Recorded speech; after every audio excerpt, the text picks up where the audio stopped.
Passons maintenant au deuxièmement, quels sont les principaux indicateurs de la création de la richesse. Alors, une première chose, c'est la première question, c'est voir qu'il y a ce qu'on appelle le chiffre d'affaires, les consommations intermédiaires et la valeur ajoutée. Alors, qu'est-ce que déjà les consommations intermédiaires? On a ici l'entreprise Trotelec qui a acheté des pièces détachées à d'autres entreprises pour fabriquer sa trottinette électrique. Pourquoi peut-on dire qu'elle a créé de la richesse? Ben, il y a une richesse qu'elle n'a pas créée. C'est une première chose. C'est ce qu'on appelle toutes les consommations intermédiaires. Elle a acheté les poignées, elle a acheté des roues, des systèmes pivotants, des chaînes, etc., une batterie. Tout ça, c'est pas elle qui l'a fabriqué, hein. Donc elle a créé aucune richesse quand elle les achète, hein. Donc c'est un premier point.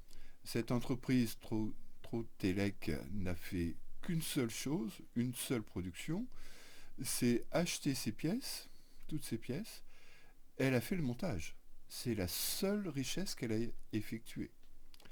Donc, lorsqu'elle va vendre sa trottinette, on va avoir ce qu'on appelle une production vendue, donc c'est son chiffre d'affaires. Mais par contre, il va falloir qu'elle retire l'achat de toutes ces pièces, hein. C'est ce qu'on appelle des consommations intermédiaires, parce que toutes ces pièces, c'est pas elle qui l'a vendu. Donc quand on voit la production vendue moins toutes les pièces, toutes les consommations intermédiaires, là effectivement, il nous reste ce qu'on appelle la valeur ajoutée, c'est-à-dire c'est la richesse qu'elle a effectivement créée, cette entreprise. Et cette entreprise Trotelec n'a fait qu'une seule chose, c'est le montage, c'est simplement la valeur qui a été effectivement créée par l'entreprise, hein. Elle a créé une richesse, la richesse a été le montage ici. D'ailleurs, on va le voir avec un autre exemple. Prenons la fabrication d'un sac à dos, hein. Euh, la première question, on vous dit pour calculer la valeur ajoutée d'une entreprise, faut-il retrancher le montant des consommations intermédiaires à la production finale? Parce que toutes les consommations intermédiaires, tous ces biens et services, n'ont pas été produits par l'entreprise à elle-même, a été produit par d'autres entreprises, hein. Donc le chiffre d'affaires, c'est bien les ventes d'une entreprise. Les consommations intermédiaires, ce sont tous les produits qu'elle a acquis vis-à-vis d'autres entreprises. Et quand on fait chiffre d'affaires moins consommation intermédiaire, on a la valeur ajoutée, c'est-à-dire la richesse créée par l'entreprise elle-même. Dans cet exemple chiffré, euh, vous avez tissu et fil 6 euros, fermeture éclair 3 euros. Là ici, vous avez toutes les consommations intermédiaires, tout ce que l'entreprise a acquis vis-à-vis d'une autre entreprise. Donc, si on calcule l'ensemble des consommations intermédiaires pour un sac unitaire, hein, pour un sac, c'est 6 euros plus 3 plus 0,30 plus 0,5 plus 1,50 plus 2,7, c'est au total 14 euros. C'est la somme de tout ce que l'entreprise va acheter auprès d'une autre entreprise, les autres entreprises qui ont fabriqué le tissu, les fermetures éclairs, fourni de l'énergie, fourni un service de téléphone, etc. On vous dit le sac à dos est vendu 5 euros, ce qui veut dire que le chiffre d'affaires unitaire, le prix de vente pour chaque sac à dos, pardon, est de 50 euros. Ce qui veut dire que si on fait un sac à dos vendu 50 euros, moins tout ce qui a été acheté auprès d'autres entreprises 14 euros, la valeur ajoutée par sac à dos est de 36 euros. Si elle en produit et qu'elle en vend 100 000 unités, les consommations, il lui faudra naturellement 6 fois 100 000 fois 6 euros de tissu et de fil, 3 euros fois 100 000 de fermeture éclair de boucle en métal, etc. Bon, au total, si on multiplie tout ça par 100 000, ce 14 euros par 100 000, elle en a pour 1,4 million d'euros. Elle en vend 50 fois 100 000, ça veut dire elle va avoir 5 millions d'euros de vente, ce qui veut dire si on fait 5 millions moins 1,4 million, elle va faire une valeur ajoutée de 3,6 millions d'euros. voilà avec un exemple chiffré. Les principaux indicateurs ici, c'est naturellement le chiffre d'affaires, c'est le montant des ventes. Les consommations intermédiaires, c'est le montant de tout ce qu'elle va acquérir auprès de biens et de services qu'elle va acquérir auprès d'autres entreprises.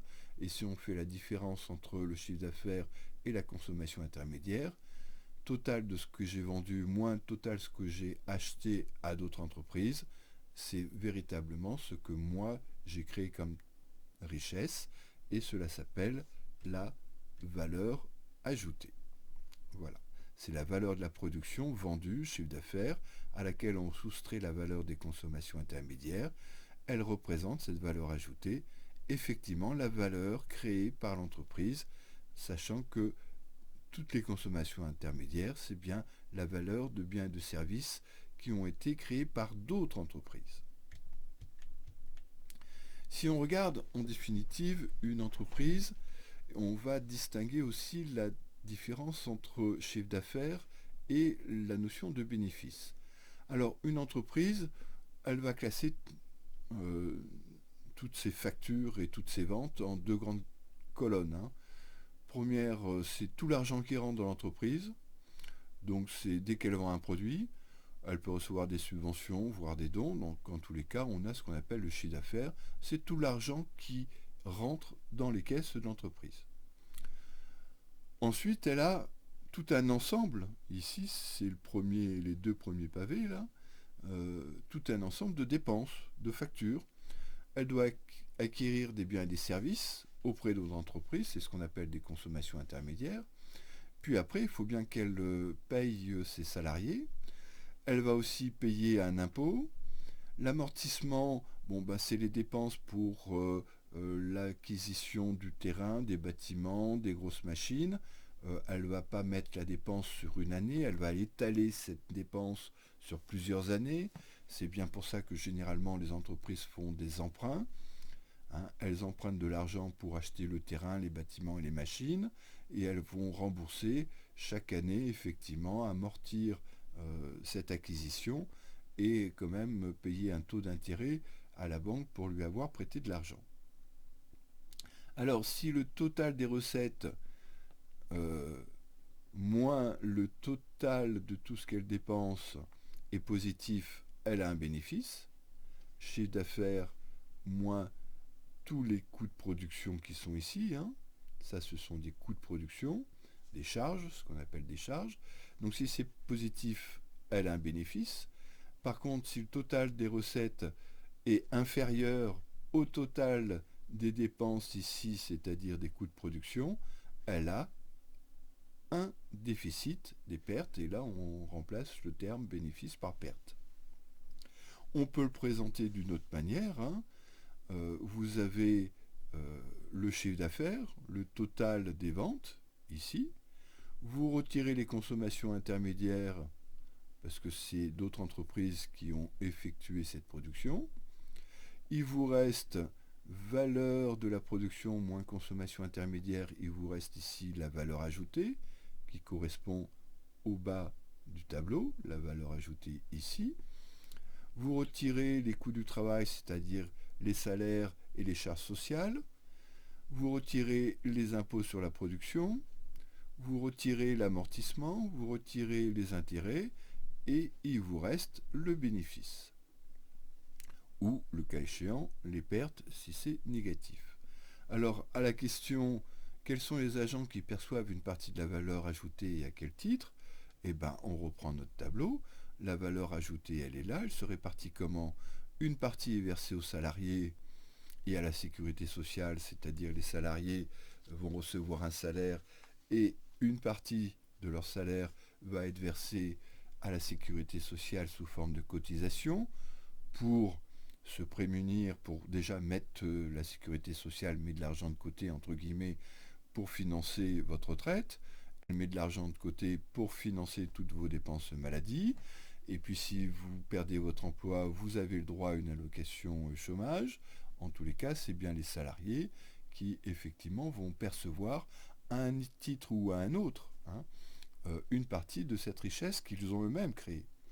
Et puis vous avez les impôts sur la production qui vont à l'État et aux collectivités locales.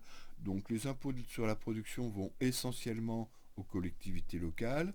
C'est c'est effectivement parce que les entreprises profitent des routes, par exemple, de l'éclairage public, de la police municipale pour leur sécurité. Donc il est normal qu'il y ait, pour toutes ces personnes qui produisent, un impôt sur la production, parce que l'État et les collectivités locales leur fournissent quand même un service.